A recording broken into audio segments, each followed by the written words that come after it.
네, 자 그럼 바로 이어서 저희 MBN골드의 황대현 매니저 모시고 마켓 포인트로 이어가도록 하겠습니다. 매니저님 어서 오십시오. 네, 안녕하세요. 자 그럼 먼저 어제 특징을 통해서 오늘 시장의 어떤 함의를 분석을 해보겠습니다. 전해주십시오. 예, 어제 장의 특징은 호흡 조절이다 이렇게 좀 볼 수가 있겠는데요. 일단 뭐 코스피도 약보합, 코스닥도 약보합의 흐름을 보였고, 다만 이제 외국인이 이제 거래소를 한 2,900억 매수한 것이 하나의 포인트다 이렇게 볼 수 있겠고요. 그런데 이제 어제 같은 경우 아시아권 주가가 상당히 많이 빠졌습니다. 중국과 더불어서 일본 뭐 이런 전체적인 주가가 많이 빠졌던 부분인데 상대적으로 우리나라가 선방했는데 어제 아시아권의 그 하락을 우리가 잘 봐야 됩니다. 왜냐면 중국 같은 경우가 최근에 그 PMI 지표가 안 좋아서 중국만 빠져서 되는데 어제는 대만, 홍콩 모두 동반 하락했다는 것입니다. 그러면 이것에 이제 원인을 제공했던 부분은 결국 미중 갈등이 주가에 반영이 됐는데 상대적으로 우리가 칸츄 리스크가 굉장히 약한 편인데 어제는 그런 대로 선방한 것이 하나의 그 특징이었다 이렇게 좀 볼 수 있습니다. 어쨌든 어제 장을 요약해 본다면은 일단 미중 갈등 그리고 호흡 조절 이런 쪽으로 우리가 그 접근을 좀 해볼 수가 있겠습니다. 네, 자 그럼 어제 특징 섹터도 전해주십시오. 예, 일단 특징 섹터는 뭐니면도 삼성이 바람을 좀 불어 넣었다 이렇게 보시는데 그렇죠. 로봇이죠. 예, 무인 로봇 주식. 공장. 예. 그렇죠. 그래서 어제 같은 경우는 이제 유일로보틱스가 상한가 들었는데 왜 들어갔나 이제 좀 봤던 부분인데 일단은 자동화 시스템 그 무인 로봇하고 자동화 시스템과 결부가 되더라고요. 그래서 그런 부분하고 또 이 회사는 이제 산업용 로봇이죠. 그 현재 그 부분 쪽이 삼성의 어떤 이런 그 정책과 맞물려서 이제 우선적으로 상한가를 들어갔고 또 스마트 팩토리 솔루션 부분도 좀 뛰어났더라고요.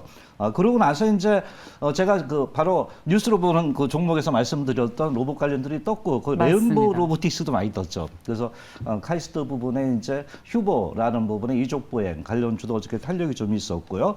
거기에 또 따라서 이제 로봇이 뜨니까 바로 이제 스마트 팩토리 지능용 공장도 탄력을 좀 주었던 부분이다 이렇게 봅니다. 그래서 SPG나 뭐 나라유택 또 이제 뭐 공작 기계를 생산하는 화천 기계도 상당히 그런 얘기 나올 때마다 급등을 합니다. 그래서 어저께 탄력이 한 16% 정도 상승을 주었던 이런 부분이었고요. 또 이제 그 틈새 시장을 우리가 봤을 때 미중 갈등이 나면서 또 히토류가 또 치고 나갔습니다. 그래서 히토류 관련주에 유니온 머티리얼주, 대개 이제 자석과 연관되는 이런 그 종목군들이 많이 떴는데 페레이드 마그네트 사업을 한다는 부분에서 머티리얼주와 유니온 같이 이렇게 반등했고요. 동국 그 RNS에도 세라믹 자료가 좀 부각된 것 같습니다. 그리고 노바텍이 좀 굉장히 변동성을 줬어요 어제요. 실적을 있는데 마그넷 그 자석 부분이 좀 부각되면서 반등했고요. 전전에 강했던 조선업종도 탄력은 좋습니다. 그러나 상승 탄력은 조금 둔화되는 이런 모습을 보이면서 현대중공업, 현대미보조선이 조금 더 치고 나가는 모습을 보였고요. 또 틈새 시장에 이제 원숭이 두창 또 올랐습니다. 그래서 엑세스 바이오 또는 이제 수덴텍이라든가 휴마시스의 상승 탄력이 있었고요. 방산도 아마 전체적으로 이제 달나라 탐험과 더불어서 미중 갈등 뭐 이런 부분에서 이제 항공우주나 한국카본, 퍼스텍 이런 종목군들의 상승이 눈에 띄는 하루였다라고 볼 수 있습니다. 그 어제 저희 매니저님께서 소개해 주셨던 종목군들이 정말 시장에서 귀신같이 흐름이 좋았어요. 네. 그래서 많은 도움을 받았는데 오늘도 또 거론을 해주신 것을 보니까 이 종목들이 연속성이 있을까가 궁금합니다.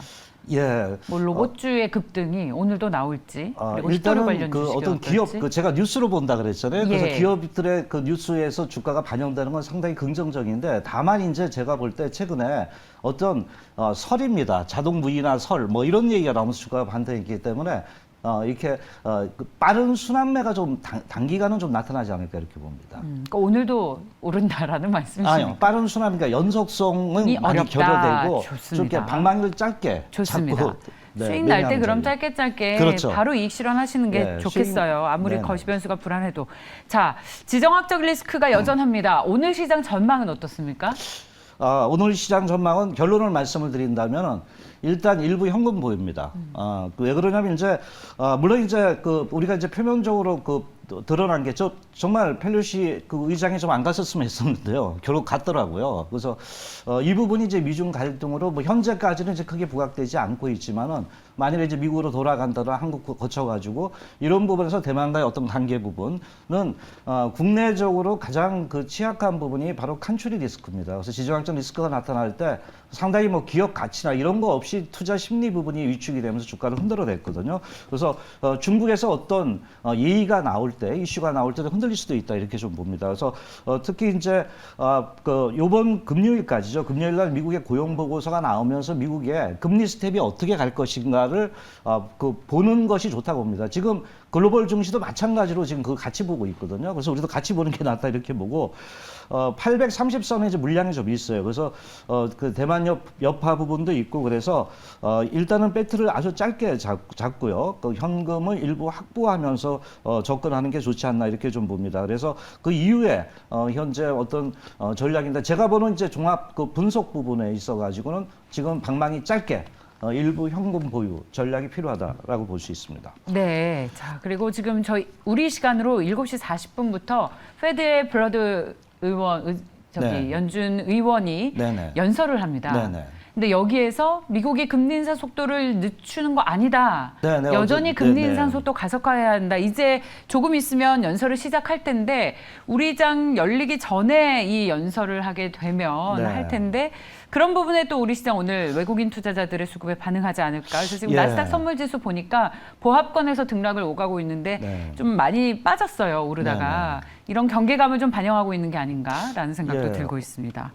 어제도 그런 얘기 나왔었죠. 네. 또뭐 어디서 그런 DB를 가져왔냐, 금리 인하 DB를. 근데 예. 약간은 이런 그 맞습니다. 강성적으로 좀 돌아서는 분위기였더라고요. 예. 네네. 자, 그리고 여러분 카카오뱅크의 실적도 나왔습니다. 네. 매출이 전기 대비 9% 올랐고요. 이익은 전기 대비 15% 감소했다는 소식이 전해지고 있는데 카카오뱅크의 실적도 지금 막 전해지고 있습니다.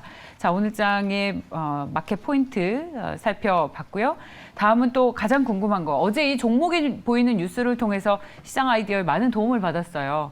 그대로 시장에 반영이 돼서 오늘은 어떤 뉴스에 주목하고 계신지 궁금합니다. 예, 시장의 행간을 읽어보는 종목 뉴스를 이제 말씀을 좀 드린다면은 일단 오늘은 미중 갈등입니다. 그래서 그쪽에 포인트를 좀 뒀던 부분이고요.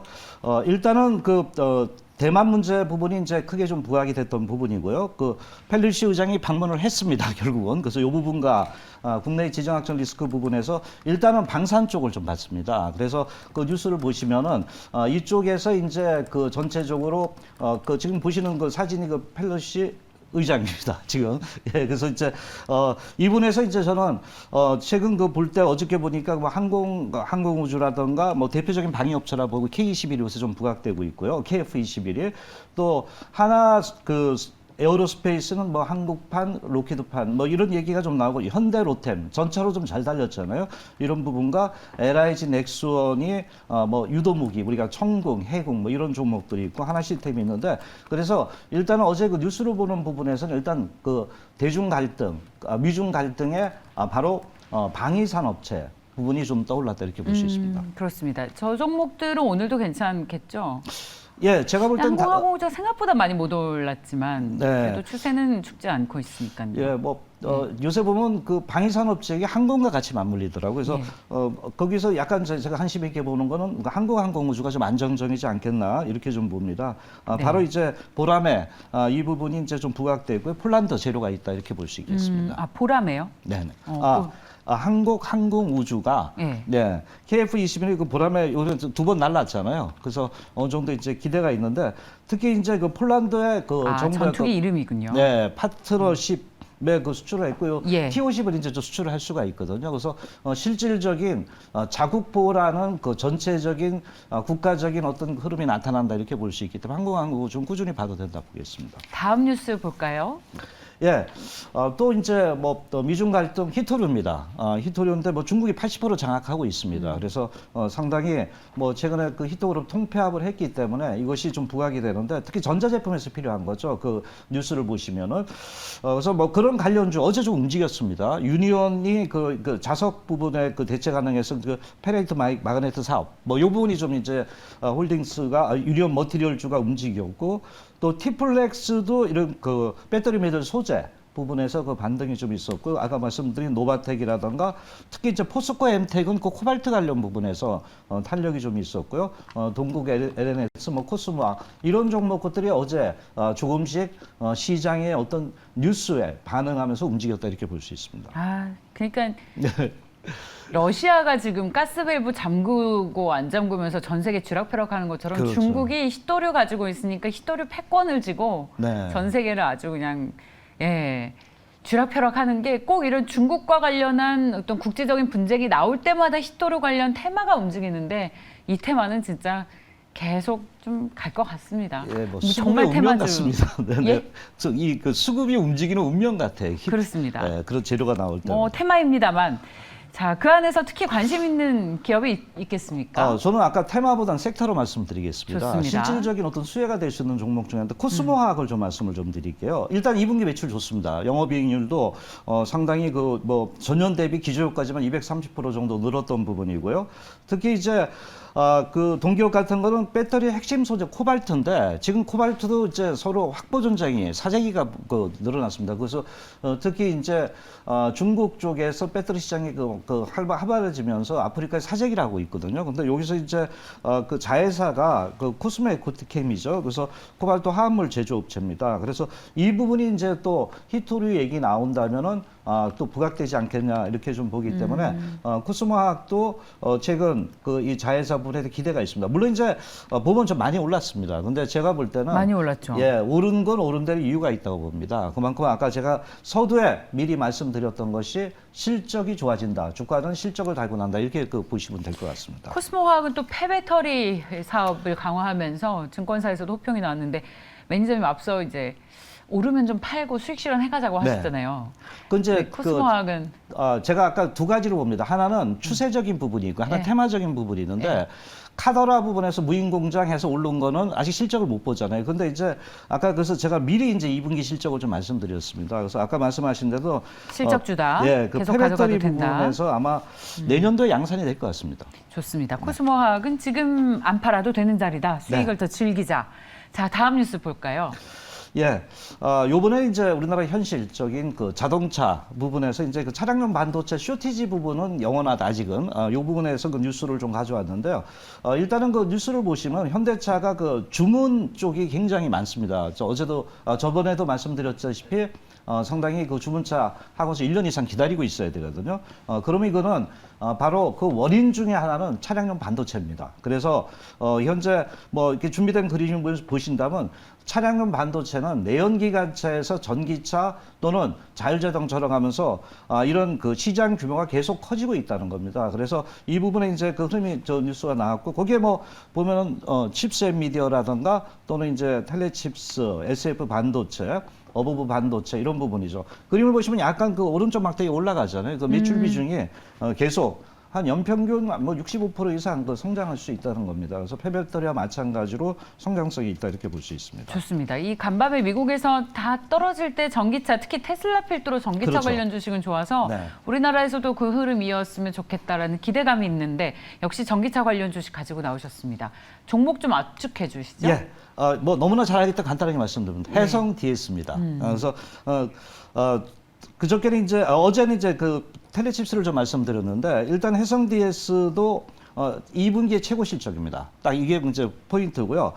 캐파 증설을 하고 있습니다. 계속적으로. 그래서 올해가 그 10월부터 이제 캐파 증설해서 양산이 좀 들어갈 수 있겠고요. 또 그것이 이제 뭐 50억에서 100억 정도 매출이 좀 나올 수 있습니다. 그래서 이 부분이 이제 나타나고 있고요. 또 이제 전반적으로 볼 때 3분기에도 지금 뭐 경기가 안 좋니 하더라도 실적이 좋은 이런 부분이 아닌가 봅니다. 그래서 특히 해성DS는 이제 리드 프레임이라고 이제 그 반도체를 고정시키는 역할을 하는데 차량용 반도체 이 부분이 계속 그 발전하면서 주가 상승이 돼 있고 또 그동안 낙폭이 컸던 고점에서 이 부분이 하나의 포인트다라고 말씀을 좀 드립니다. 네, 해성 DS까지 살펴볼까요? 네. 예, 좋습니다. 매니저님께서 오늘도 굉장히 많은 주제로 풍성하게 준비를 해 오셨는데 오늘도 연속성이 있었으면 좋겠습니다. 네. 혹시 공개 방송 있으세요? 예. 오늘 공개 방송을 합니다. 오늘 바로 그 8시에 특히 이제 하반기에 어떤 주도주가 지금 어떻게 매매 대응을 했는데 총계좌 잔고를 갖다 계속 꾸준하게 리스크 없이 늘려갈 수 있는 기법을 말씀을 드리고 또 유망 종목 말씀드리니까 많이 참석하시기 바랍니다. 네, 좋습니다. MBN골드의 황대현 매니저였습니다. 매니저님 오늘도 고맙습니다. 네, 감사합니다.